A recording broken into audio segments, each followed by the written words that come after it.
about Google Drive forensics. And this came from a case that I worked on. I'm a programmer primarily, so I don't do a lot of customer work. But when I do, it's usually something either very complicated, time-consuming, that's not going to be super fun for me, or something that I've never looked at before and is going to be really interesting. So this is one of the really interesting ones. So I'm going to go through a couple of things today. Some of them are things that you can just download in a UI, and some of it is going to require a little bit of code. So there's a little bit of something for everyone. So the first thing I'm going to talk about is the GSuite admin console.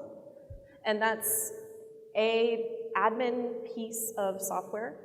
You would see it in a UI if you are the admin for your Google Drive environment. If you're just a regular user, you're not going to be able to see this. So this is, depends on what access you're going to have. I'm going to talk about manual forensics. So if you have access to the document and you're going to be downloading things or trying to figure out information about that specific document, things that you can do there. Some interesting APIs, including the Google Drive API and the Apps Activity API. And then some cloud backup solutions that you might see in environments. So if you've never seen the GSuite admin console, you've never been an admin for your Google Drive or Google Apps, this is what it looks like. And there's a lot of great buttons, billing, whatever. We don't care about that for forensics, but we do care about this reports button. So you're going to click yourself this reports button, and you're going to see a bunch of reports that look like this. So this is a UI where you can search for activity based off of user, based off of document title, and you can see things like download history. So there's view, edit, and download history. Now we know from forensics that even though we see that somebody clicked view, it doesn't mean that they read it. And then also here, if somebody downloaded an item, it doesn't necessarily mean that they clicked the download button. So there's a few caveats here that I want to talk through. This should be something that seems very obvious, like, oh, it says download. They obviously downloaded it, not the case. So the first thing that you'll notice here is that there's two download events. They're one right after the other for the same thing. And if I were to scroll a little bit further, you would actually see that it's from the same person. So you'll see multiple download events for the same thing. And that basically just means this thing took a little while to download, so we're logging the event a couple of times. So download events don't always mean the user clicked download. They could be related to a desktop application that's automatically downloading things to a user's folder on their own computer. So what do we do then? You actually have to do some disk forensics to see if they edited or viewed or did something with that document once it was on disk. Because perhaps they didn't even log into Google Drive in the first place. It was just an automated process. And then based on observation, it seems like these events are logged at intervals. So that means I'm downloading this file, I'm streaming it, it could log a dozen times. It doesn't mean I clicked download a dozen times, it means that it took a while to download and I'm seeing all of these events. So based off of currently available fields, it's really hard to differentiate if I see a dozen of those download events, whether the button was hit once, twice, 10 times, or what application was used for that download activity to happen. And then the last caveat here is events only go back so far on this report. So at my latest customer, I only had 180 days of data. It could be less than that. So you're not just going to be relying on these logs. But if you do have access to them, this is a great place to start. I also want to show you what the email usage, the email logs look like. You're not going to be able to get any of the content of the messages or search through them. This is for headers. So it could be interesting. You can see here they're quarantining this message for some reason. It looks like a social security number is being sent through. All of these images are taken from blogs from Google, by the way. So if you will see these exact examples, and you'll be able to take a closer look. But these are just kind of interesting. I've been asked about it before. It's there. Not the primary focus of my talk, but I do want you to know that that's a possibility. Again, you can't search or view email contents here. There are other places where you can do it, and I'll talk about cloud backup solutions at the end, which would have some of those contents, and also like Google Vault has contents of Drive documents and things like that too. But this is great for examining headers if you need to do that. So we talked a little bit about the GSuite admin console. I want to talk about manual forensics, and I have this in quotes because to me this is more of an e-discovery activity. It's like get the document, figure out who looked at it, put that in a report, package it up nicely, send it to a lawyer or other interested party. But generally, the questions that they want to answer, at least as part of this engagement, was who looked at something, who edited it, who knew this thing existed, who had access to it, so the permission changes. And there's actually a bunch of different places where we could look for these things. Some of them may be available to you and some of them may not. It depends on the access level that you have on the documents, the access level that you have in the admin console, if you have access to that at all, and a few other things like your API permission levels and things like that.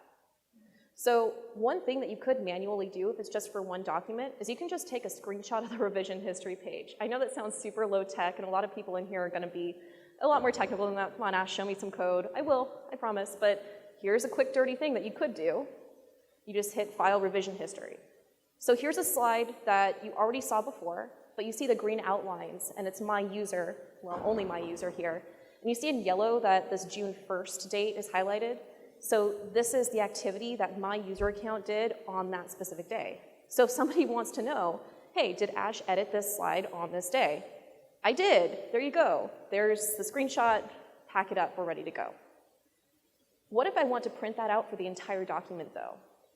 There's this print icon on this page, and I really wanted it to print out what this thumbnail strip is showing me, so like this revision history with the cool outlines, maybe saying like, oh, you know, this user did this, maybe give me a cool little like icon set or key in the beginning of the document. That would be amazing. So if anybody from Google's watching, that would be a great feature to add, hint, hint, nudge, nudge. But I would settle for just getting whatever version of the document is selected and exporting it. That's not the case. So here I've selected at the very bottom the May 30th version of this document, and it should be empty. It was completely empty. There was nothing in here. I hadn't pasted any content in yet. But when I hit print, there's content on my slides. It's giving me the head revision. So every time I do that with slides documents, that's the PowerPoint equivalent slides, these are actually giving me the head revision regardless of which revision I have selected in the UI. So forensically, this is not fantastic for us. I just want that version. Or I just, you know, I'm not even concerned about getting the outlines that say who did what on which day with which account. I would settle for having the version, but that doesn't happen here. So of course we write code to do this. What other solution do we have? So basically write something that's going to render the HTML, get the SVGs, that thumb strip, blow them up because they're SVGs, they're resizable. And you can see that there's a width and a height here. So all I'm doing in the code, which is on my GitHub page, the very last link there, github.com/h45h, you'll be able to see that you just resize this and you can have that version. It's hacky, it's kludgy, there it is. We're just resizing it and then you can save it as a PDF. And you can do that all in Python. There's a few other ways that you could do that too. I just chose a quick and dirty banged out script and there you have it. But if we want to automate the export of non-marked up exports, so when I say marked up, I mean those green outlines that say Ash did this on this day. If I just want some revision without that markup, certainly there should be a way to do that. And in some ways there is, but there's this bug that's been around since like 2014. I put a comment there, January 2017 is when I was working on this engagement. And the issue is with the Google Drive API. If I wanted to automate the export of all these documents, these slides, these sheets, some of them don't seem to return the proper revision when we use the API either. And I think that may drive some of the behavior that we see in the UI. Perhaps they're using the same code or the same calls to the same API. I don't know. But with Google Docs, the PDF export seems broken, so we export in a different format. I'll show you that in a couple of slides. With Sheets, all the exports return the proper revision, so you're cool there. But with Slides, none of the export formats seem to return the proper revision. All of them will return the head revision.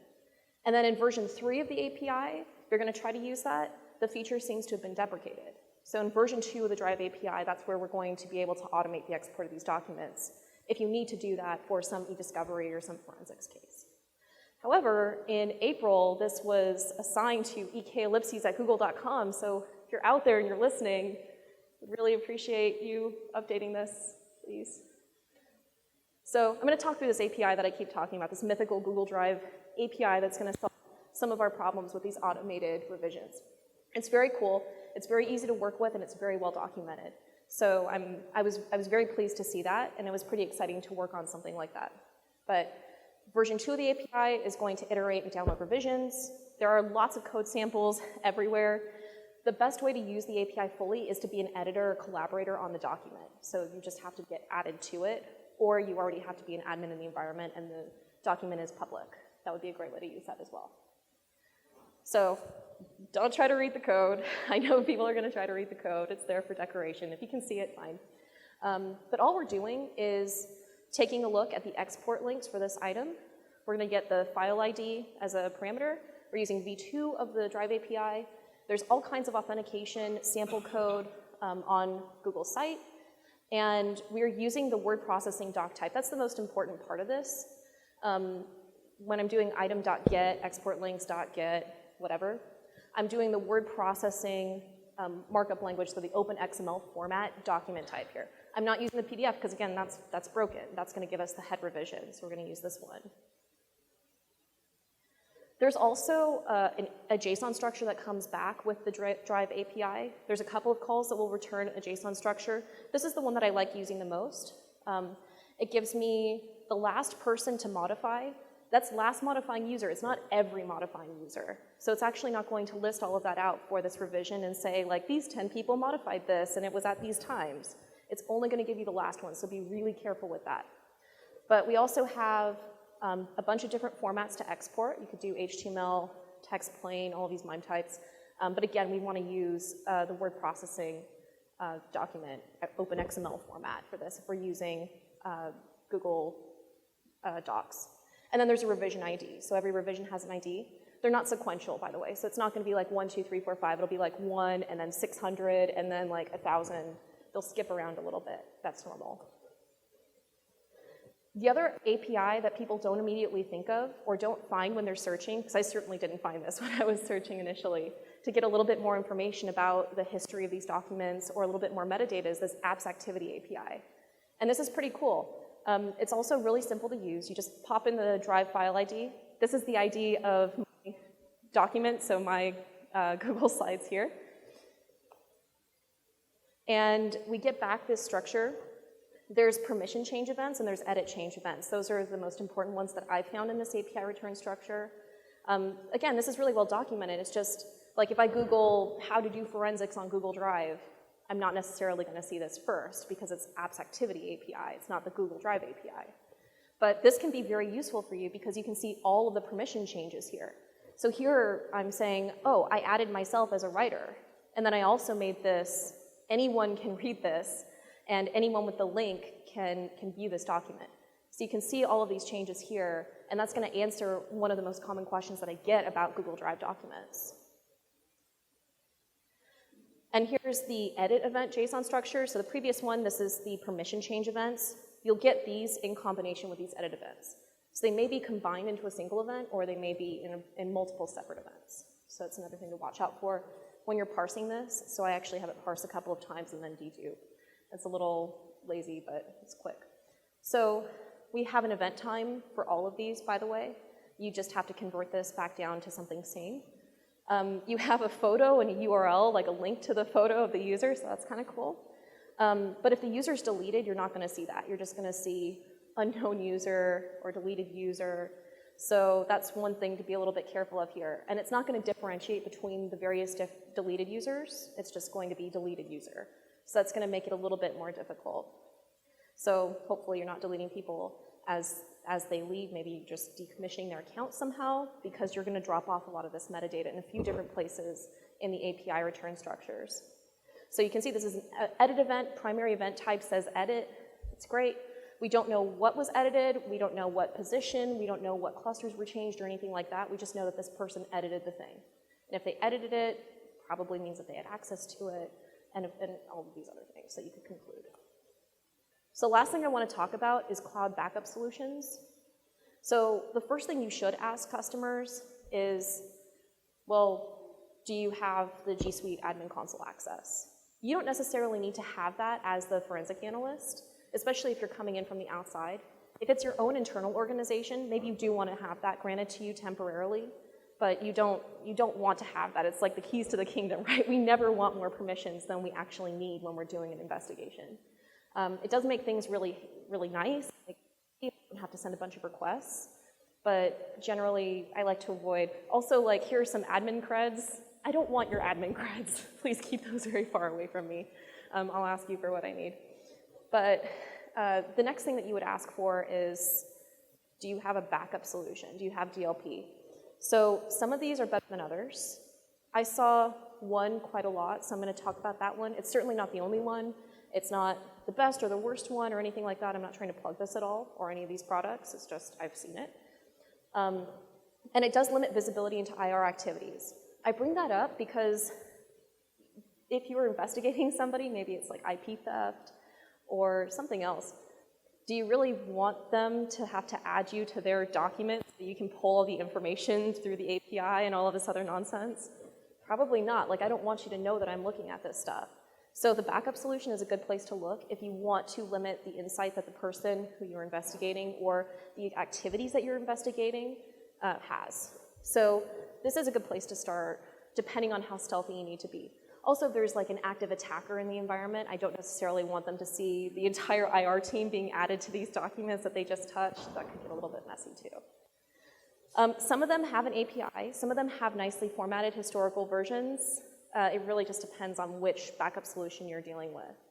So I see SysCloud, that's the one that I'm going to show you, but there are many others. And I put Google Vault up here. I know it's not like straight up a backup solution, but sometimes you may get some revision of a document is stored in Vault. Vault only shows you and lets you search through the head revision currently.